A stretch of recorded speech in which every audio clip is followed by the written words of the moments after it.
प्राचीन भारतीय इतिहास संस्कृति और पुरातत्व विभाग काशी हिंदू विश्वविद्यालय में बीए द्वितीय वर्ष में पंचदेवोपासना नाम से एक क्वेश्चन पूछा जाता है कि पंचदेवोपासना से आप क्या समझते हैं। तो इसको थोड़ा सा लॉन्ग कट में मैंने पढ़ाने जा रहा हूँ। आप लोग इसको संक्षिप्त कर लीजिएगा अगर आवश्यकता जान पड़ती है। देखिए, अगर पंचदेवोपासना लिखेंगे तो उसमें जिस देवता के बारे में लिख रहे हैं उनके बारे में थोड़ा बहुत जो है आप वो कौन हैं, उनकी वंदना क्या है, उनकी फलश्रुति क्या है, इसको जरूर मेंशन करिए। भले ही छोटा लिखिए या बड़ा लिखिए, आपकी इच्छा।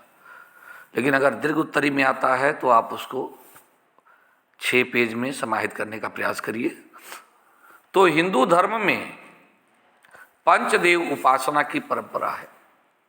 इसका प्रारंभ उत्तर वैदिक काल के अंतिम चरणों में हुआ, लगभग 800 ईसा पूर्व के आसपास, जिसकी व्याख्या अथर्ववेद के अंतिम उपनिषद अथर्वशीर्ष उपनिषद से प्राप्त होती है या प्राप्त होता है।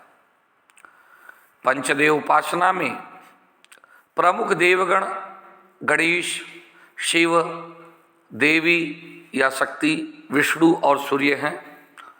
गणपति के उपासक गाणपत्य, शिव के उपासक शिव, शक्ति के उपासक शाक्त, विष्णु के उपासक वैष्णव और सूर्य के उपासक सौर कहे जाते हैं।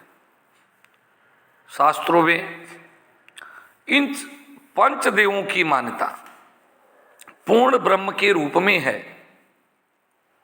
इसीलिए इन पंचदेवों में से किसी एक को, ध्यान रखिएगा, सभी को नहीं, किसी एक को अपना इष्ट बना करके उपासना करने की पद्धति है। गुप्त काल में सूर्य के स्थान पर त्रिदेव अर्थात ब्रह्मा, विष्णु, महेश की संयुक्त पूजा को मान्यता मिली। किंतु वर्तमान समय में एक को इष्ट मान करके केंद्र में रखकर और 4 अन्य को 4 कोनों में स्थापित करके पूजन का विधान मिलता है। यानी समय के साथ इसमें बदलाव देखे जा रहे हैं। मंदिर शैली में इसका उदाहरण पंचायतन शैली में बनने वाले गुप्तकालीन दशावतार मंदिर, चंदेल खजुराहो का कंदरिया महादेव मंदिर में देखा जा सकता है। वास्तव में यदि हम इसकी विवेचना करें तो पंचदेवों में समस्त देवी देवता अंतर्भूत होने से किसी भी स्वरूप का उपासक अपने इष्ट देव को सर्वोत्कृष्ट का गूढ़ रहस्य संबंधित अथर्वशीर्ष के माध्यम से जान करके उनकी कृपा का पात्र बन जाता है। यानी अपने इष्ट को ही सर्वोत्तम सर्वोच्च ईश्वर मान करके, ठीक है ना। अथर्वशीर्ष का अर्थ होता है अथर्ववेद का शिरोभाग। वेद के 4 भाग हैं, संहिता, ब्राह्मण, आरण्यक, उपनिषद, जिन्हें हम श्रुति कहते हैं। और अधिकांश उपनिषद प्रायः आरण्यक भाग के ही अंश हैं। अथर्वशीर्ष उपनिषद, अथर्वशीर्ष क्या है? उपनिषद ही है और अथर्ववेद के अंत में आता है। ये सर्व विद्याओं की सर्वभूता ब्रह्म विद्या के प्रतिपादक है, इसीलिए अथर्वशीर्ष कहलाते हैं। 5 अथर्वशीर्ष हैं। गणपत्य अथर्वशीर्षम, शिवार्थ अथर्वशीर्षम, दिव्य अथर्वशीर्षम, नारायण अथर्वशीर्षम और सूर्या अथर्वशीर्षम। प्रत्येक अथर्वशीर्ष में अपने ही देव को सर्वोत्कृष्ट, सर्वनियंता और परम ब्रह्म बताया गया है। जो लोग पहली बार अथर्वशीर्ष पढ़ते हैं वे भ्रमित हो जाते हैं कि यह कैसे हो सकता है, पर यही तो इसकी का गूढ़ रहस्य है। वास्तव में परम ब्रह्म परमेश्वर ही पंचदेवों के रूप में बताए गए हैं। संपूर्ण चराचर में भी वही व्याप्त हैं। एको देव सर्वभूतेषु गूढ़, ये श्वेता स्वतर उपनिषद कहता है। ऋग्वेद में भी मिलता है, एकम सदम विप्रा बहुधा वदंती अग्नि अमम मातरिश्वानमाहु। यानी सत्य तो एक ही है, यानी ईश्वर तो एक ही है, हम बस उसे अलग अलग नामों से पुकारते हैं, चाहे अग्नि, यम, मातरीश्वर इत्यादि। तो जो साधक होता है अपनी अपनी प्रकृति, रुचि और श्रद्धा के अनुसार ही इन पंचदेवों में से किसी एक देव को अपना इष्ट मान करके उनकी आराधना करके बड़ी सहजता से भगवान को प्राप्त कर पाता है। उसके लिए वही स्वरूप सर्वश्रेष्ठ है, इसमें अन्य के हीन होने की कोई बात नहीं है, क्योंकि तत्व रूप से एक ही परमात्मा सभी जगह विद्यमान है, चाहे वो गणेश का रूप हो, शिव का हो, देवी का हो, विष्णु का हो, सूर्य का हो या अन्य किसी देवी देवता का। इसलिए या तो सोचना ही गलत है कि कौन सा अथर्वश्रेष्ठ श्रेष्ठ सर्वश्रेष्ठ है या कौन सा देवता उत्तम है, श्रेष्ठ है। तो छोटा हो चाहे बड़ा, हर अथर्वशीर्ष का अपना महत्व है। प्रत्येक अथर्वशीर्ष का पाठ करने का विलक्षण प्रभाव बताया गया है, जो सभी पापों का नाश करके पवित्र करने के साथ साथ लौकिक और पारलौकिक कामनाओं की सिद्धि में सहायक होता है। इसका सम्यक विवरण प्रत्येक अथर्वशीर्ष के अंत में फलश्रुति के रूप में देखा जा सकता है। अब जैसे बात करें देवी अथर्वशीर्ष के, तो इसका मंत्र मिलता है नमो देव्यै महादेव्यै शिवायै सततम नमः, नमः प्रकृत्यै भद्रायै नियता प्रणता अस्मताम। तो नमस्ते अस्तु भगवती मातर अस्मान पाहि सर्वत। हे भगवती, तुम्हें नमस्कार है, माता सब प्रकार से हमारी रक्षा करो। इसके अलावा बीज मंत्र के रूप में ओम नमश्चंडिकायै नमः, ओम या ओम ऐं ह्रीं क्लीं चामुंडायै विच्चे। ठीक है, लंबा जाएंगे तो ओम, फिर वही ओम ऐं ह्रीं क्लीं चामुंडायै विच्चे, ओम ग्लौं हूं, ओम ग्लौं हूं क्लीं जुं स, ज्वाले ज्वाले ज्वल ज्वल प्रज्वल प्रज्वल, ऐ ज्वल हंग सन ऐ ह्रीं क्लीं चामुंडायै विच्चे, ज्वल हंग सन लंग छंग फट स्वाहा। ये लंबा मंत्र है। तो ओम ऐं ह्रीं क्लीं चामुंडायै विच्चे, ये उनका एक छोटा सा लघु बीज मंत्र है।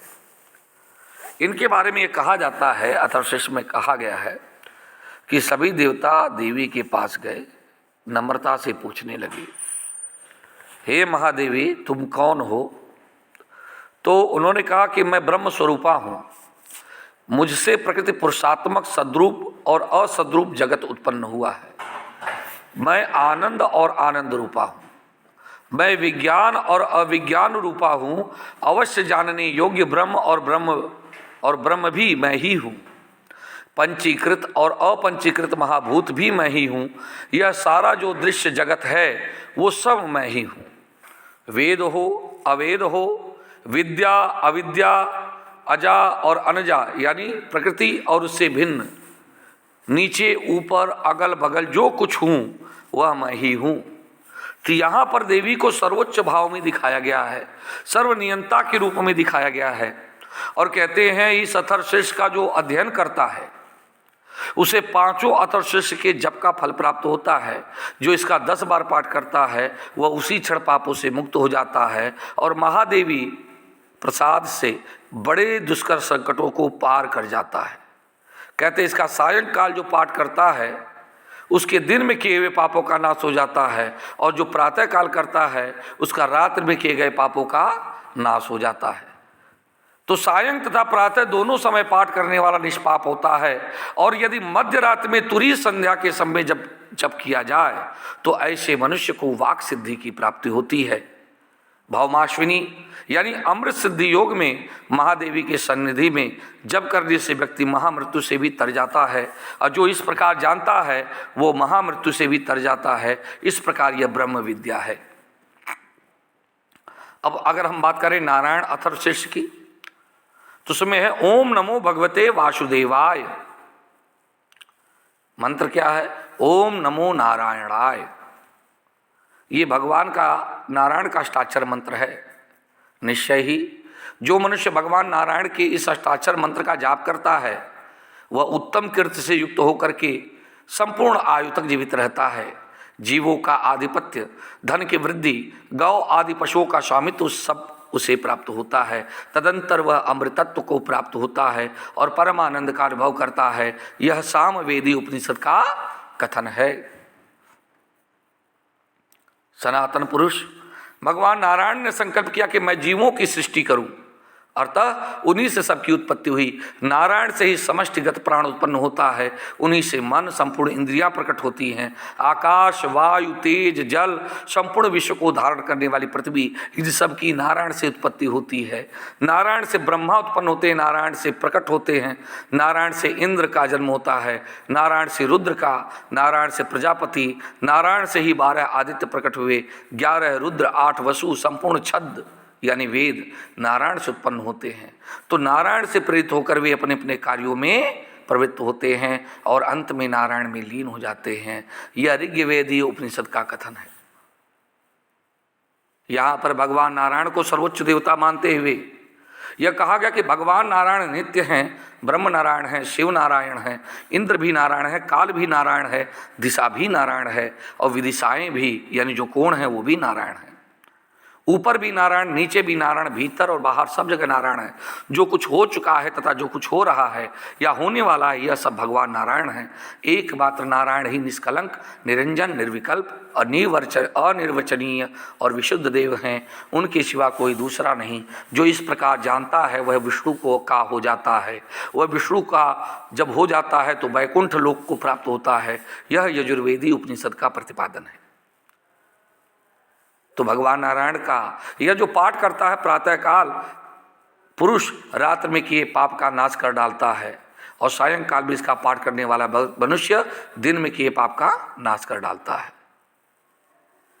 दोपहर के समय सूर्य की ओर मुख करके पाठ करने वाला मानव 5 महापातकों और उपपातकों से सर्वथा मुक्त हो जाता है। संपूर्ण वेदों के पाठ का पुण्य का लाभ करता है। वह भगवान श्री नारायण का सायुज्य प्राप्त कर लेता है। और जो इस प्रकार जानता है कि श्रीमन नारायण का सायुज्य प्राप्त कर लिया, वह वैकुंठ लोक परमानंद को प्राप्त हो जाता है।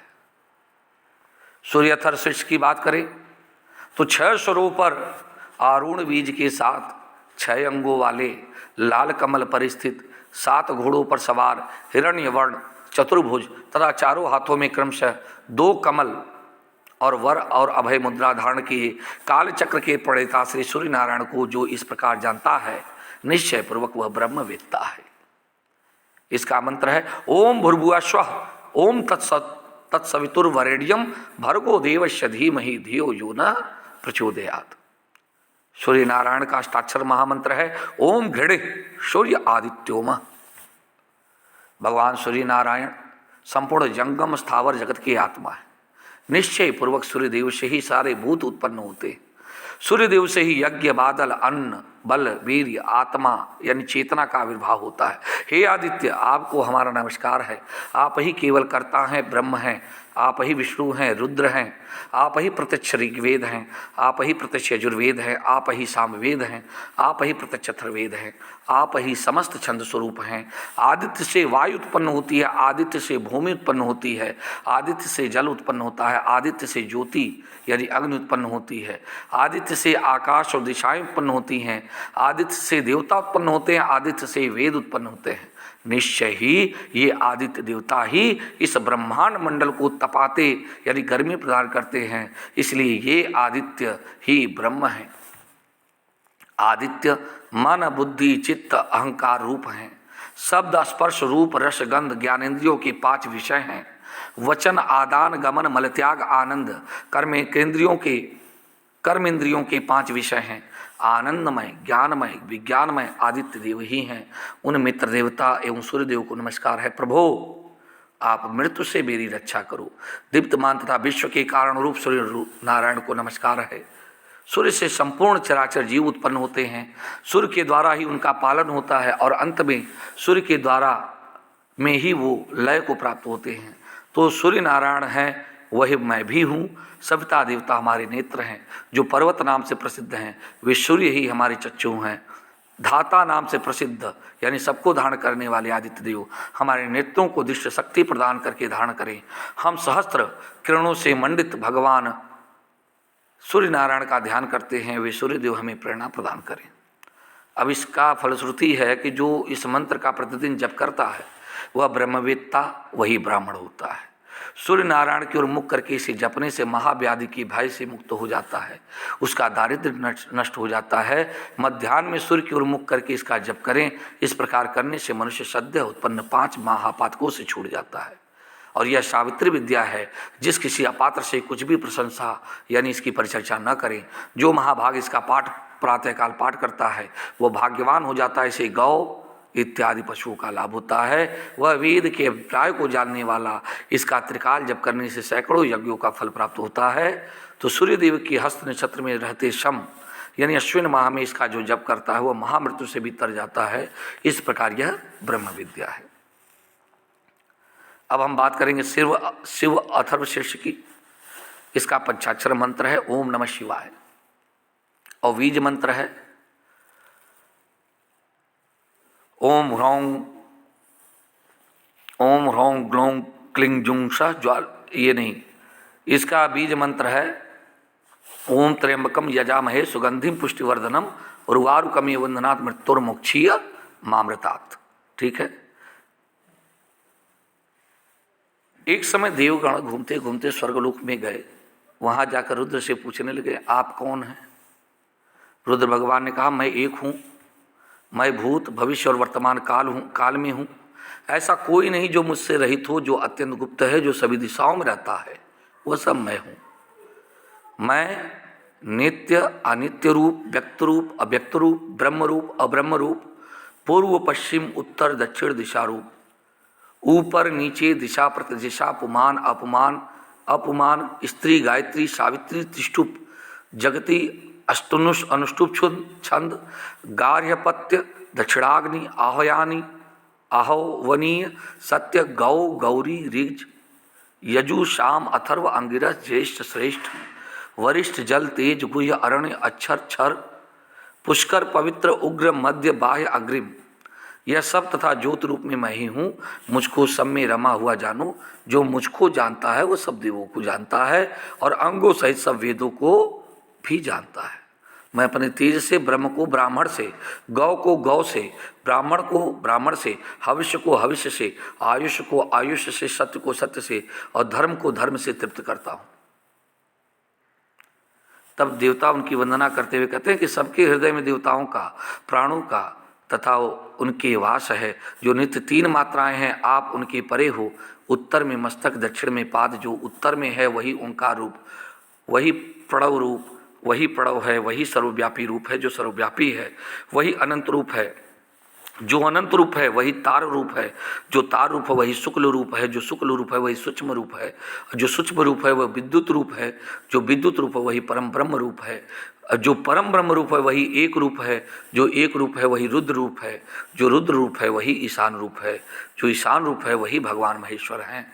हे वीरों, जैसे दूध के लिए गाय को रिझाते हैं वैसे ही हम आपको स्तुति करके रिझा रहे हैं। आप ही इंद्र रूप होकर जगत के ईश दिव्य दृष्टि वाले हो, इसलिए आपको ईशान कहते हैं।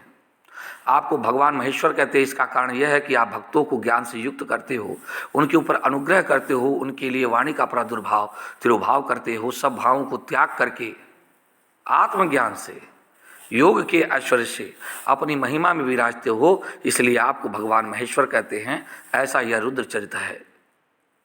रुद्र ही शाश्वत और पुराण रूप होने से अपने तप और बल से रसादि सब प्राणियों को प्रधान पदार्थों का नियंता है। अग्नि वायु जल स्थल आकाश ये सब भस्म रूप हैं। पशुपति की भस्म जिसके अंग में स्पर्श नहीं होता उसका मन और इंद्रिया भस्म रूप यानी निरर्थक हैं। इसलिए पशुपति की ब्रह्म रूप भस्म पशु के बंधन का नाश करने वाली है। फलश्रुति क्या है? जो कोई ब्राह्मण इस अथर्वशीर्ष का अध्ययन करता है वो अश्रोत्री हो तो श्रोत्री हो जाता है, अनुपनीत हो तो उपनीत यानी उपनयन संस्कार से रहित हो जाता है, अग्निपूत हो तो वायुपूत, सूर्यपूत और राजपूत हो जाता है। वह सब देवों से जाना हुआ, सब वेदों का अध्ययन किया हो जाता है, वह सब तीर्थों में स्नान किया हुआ होता है, सब उसको सब यज्ञ का फल मिलता है। 60,000 गायत्री के जप का, इतिहास पुराणों का अध्ययन एवं रुद्र के 1,00,000 जप का उसे फल प्राप्त होता है। 10 सहस्त्र प्रणव का जप का फल उसको मिलता है।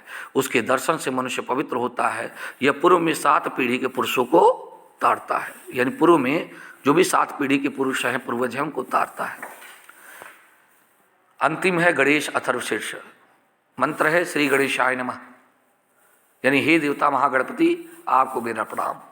ओम गंग गणपतये नमः, एकदंताय विद्महे वक्रतुंडाय धीमहि तन्नो दंती प्रचोदयात्।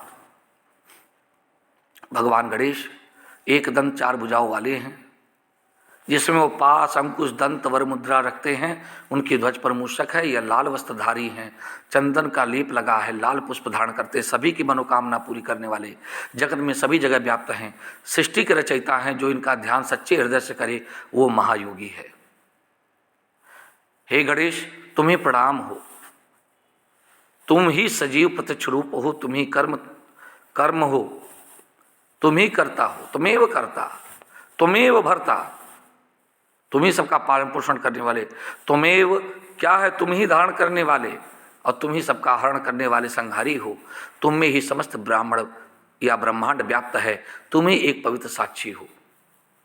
ज्ञान कहता हूँ, सच्चाई कहता हूँ, यानी तुम मेरे हो, मेरी रक्षा करो, मेरी वाणी की रक्षा करो, मुझे सुनने वालों की रक्षा करो, मुझे देने वालों की रक्षा करो, मुझे धारण करने वाले की रक्षा करो, वेदों उपनिषदों एवं वाचकों की रक्षा करो तथा उससे ज्ञान लेने वाले शिष्यों की रक्षा करो।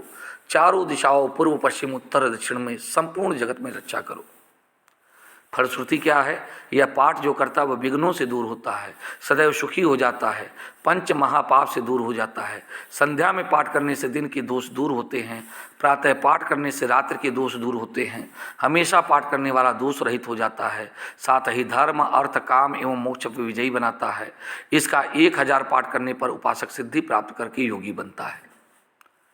जो इसके द्वारा अभिषेक करता है उसकी वाणी उसकी दास हो जाती है। जो चतुर्थी के दिन उपवास करता है वो विद्वान बनता है, ब्रह्म आदि आवरण को जानता है, वो भय से मुक्त हो जाता है। और दुर्वा कुरु द्वारा जो पूजन करता है वो कुबेर के समान बनता है। और जो लाजा के द्वारा पूजन करता है यशस्वी बनता है, मेधावी बनता है। और जो भगवान गणेश के मोदकों के साथ पूजन करता है वह मन के अनुसार फल प्राप्त करता है। और जो घृताक समिधा के द्वारा हवन करता है वो सब कुछ प्राप्त करता है। तो ग्रहण के समय नदी के तट पर अपने इष्ट के समीप जो लोग इन उपनिषदों का पाठ करते हैं, किसी एक को इष्टमान करके तो उन्हें सिद्धि प्राप्त होती है, उनके जीवन की रुकावट दूर होती है, पाप करते हैं वह व्यक्ति विद्वान हो जाता है। ऐसी ब्रह्म विद्या है। तो इस प्रकार से यह जो पंचदेव उपासना में 5 देवों की हम मंत्र की बात किए, हमने फलश्रुति की बात की, वंदना की बात की, उनके कथानकों की बात की, ठीक है। तो उनकी क्या ब्रह्म विद्या है उसको आप लोग शॉर्टकट में लिखिएगा। हमने आपको लॉन्ग कट में पढ़ा दिया है। आप उम्मीद है कि आप लोग इसको अच्छे से लिख सकते हैं। सभी को आशीर्वाद।